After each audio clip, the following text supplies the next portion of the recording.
अस्सलामुअलैकुम व्यूवर्स, कैसे हैं आप सब। Hope you all are doing well. Welcome to my channel prose word. Viewers, आज इस वीडियो में हम डिस्कस करने जा रहे हैं things fall apart by Chinua Achebe की डिटेल्ड समरी। जैसे कि आपको पता है कि हम हर राइटिंग को दो पार्ट्स में डिवाइड करते हैं। फर्स्ट हमारा इंट्रोडक्शन होता है एंड द सेकंड वन हम डिटेल्ड समरी डिस्कस करते हैं। तो इस वीडियो में आज हम डिटेल्ड समरी डिस्कस करेंगे। चिनुआ एचेबी का नावल 1957 में लिखा गया और 1958 में पब्लिश हुआ। पोस्ट कॉलोनियल नावल है, ठीक है। इसमें ट्रेजेडी भी है। प्री कॉलोनियल नाइजीरिया की सेटिंग है। थर्ड पर्सन ओमनिशिएंट नरेटर है, यानी कि नरेटर को हर कैरेक्टर के बारे में पता है। और ये टाइटल है ना थिंग्स फॉल अपार्ट। ये W.B. यीट्स की एक पोइम थी द सेकंड कमिंग। उसमें एक लाइन थी things fall apart the centre can not hold, ये वहाँ से लिया गया है। इस नावल में जो है ना वो ट्राइबल सिस्टम है। अफ्रीका के जिस तरह ट्राइब्स होते हैं, pre colonial tribal system in Nigeria. तो हमारे पास प्रोटैगनिस्ट है ओकोंक्वा। ये सब जो है ना ये एक ट्राइब की फॉर्म में रहते हैं, ठीक है। मेन करेक्टर जो है ओकोंक्वा, ये रेसलर है। जब स्टोरी स्टार्ट होती है तो इसके बड़े चर्चे होते हैं क्योंकि ये रेसलिंग जीत के आया होता है। मस्कुलिनिटी से ये बहुत ज़्यादा ऑब्सेस्ड होता है, एग्रेसिव है, स्ट्रॉन्ग है। वीकनेस को ये डिसलाइक करता है। इसके फादर जो होते हैं वो वीक होते हैं, इसकी तरह स्ट्रॉन्ग नहीं होते। तो ये अपने फादर यानी कि यूनोका को भी डिसलाइक करता होता है इसी बेस पे।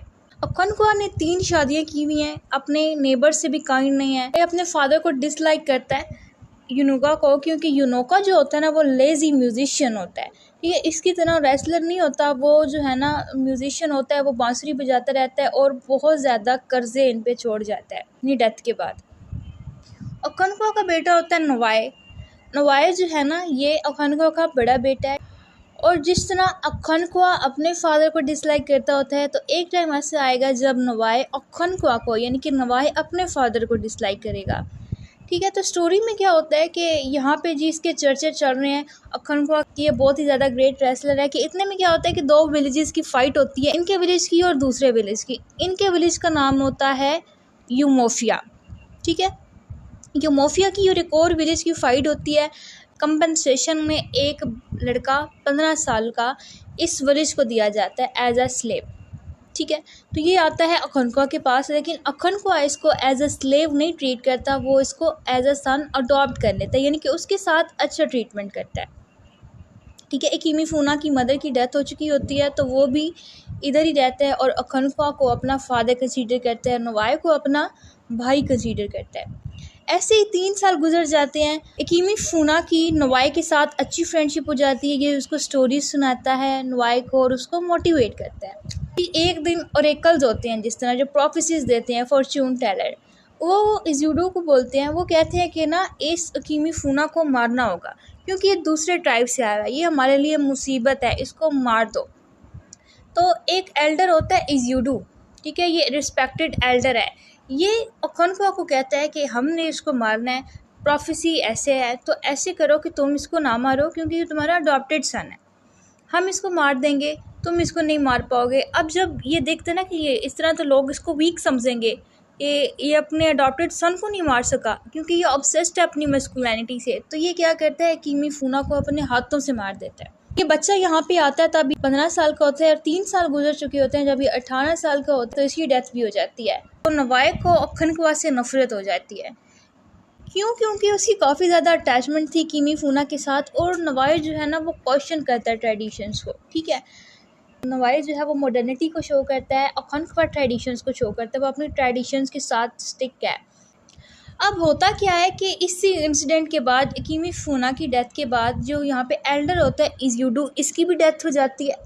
अब जब इसकी डेथ होती है तो लोग, ट्राइब्स के लोग, क्लैन के लोग इसकी डेथ को सेलिब्रेट करते हैं क्योंकि ये अपनी सारी ज़िंदगी गुजार के मरा है, ठीक है। रिस्पेक्टेड एल्डर था तो इसके फ्यूनरल को सेलिब्रेट किया जाता था। लोगों ने फायरिंग की और ये ओकोंक्वा भी वहाँ पे गन फायर कर रहा था। तो हुआ क्या, एक्सीडेंटली ओकोंक्वा से इज़ुडो का ही बड़ा बेटा मारा गया।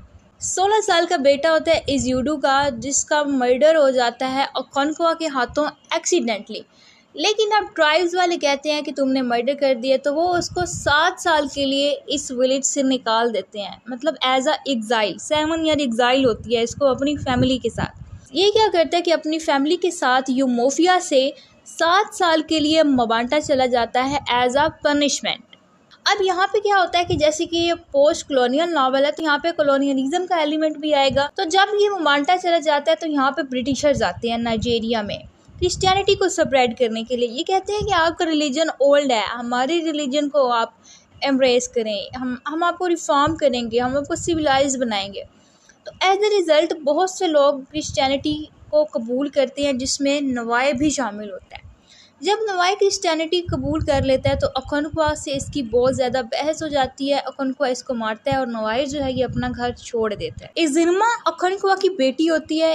वैसे तो ये इसको अच्छी लगती है, लेकिन अखुनख्वा की ये ख्वाहिश होती है कि काश ये बेटा होती। ठीक है, ये काफ़ी ज़्यादा बीमार भी रहती है और इसको ऑरेकल्स के पास भी लेके जाते हैं। अब ये होता है कि मिशनरीज आते हैं। जब मिशनरीज आते हैं तो उनमें मेन लीडर फ़िलहाल मिस्टर ब्राउन होते हैं। मिस्टर ब्राउन बहुत ज़्यादा डेवलपमेंट्स करते हैं, काइंड हार्टेड होते हैं, अच्छा इंसान होता है। स्कूल्स बनवाता है, हॉस्पिटल्स बनवाता है और चर्चेज़ बनवाता है। मिस्टर ब्राउन की मतलब अच्छी बनती है और लोग अपनी मर्ज़ी से कन्वर्ट होते हैं क्रिश्चियनिटी में। अब 7 साल गुजर जाते हैं। अखुनख्वा वापस अपने गांव यूमोफिया आता है। वो देखते हैं कि सब कुछ चेंज हो गया, इतनी ज़्यादा रिफॉर्मेशन हो गई, लोगों ने कैसे अपनी ट्रेडिशंस को छोड़ दिया, मैं गया था और यहाँ पे ऐसा हो गया। तो उसको बहुत ही गुस्सा आता है।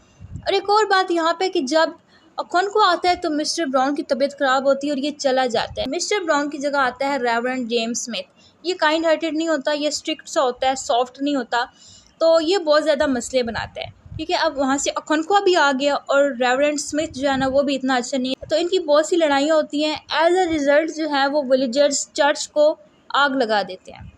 अब जब चर्च को ये जलाते हैं तो डिस्ट्रिक्ट कमिश्नर जो है ना ये बहुत से लोगों को अरेस्ट कर लेता है, जिसमें अखुनख्वा भी शामिल होता है।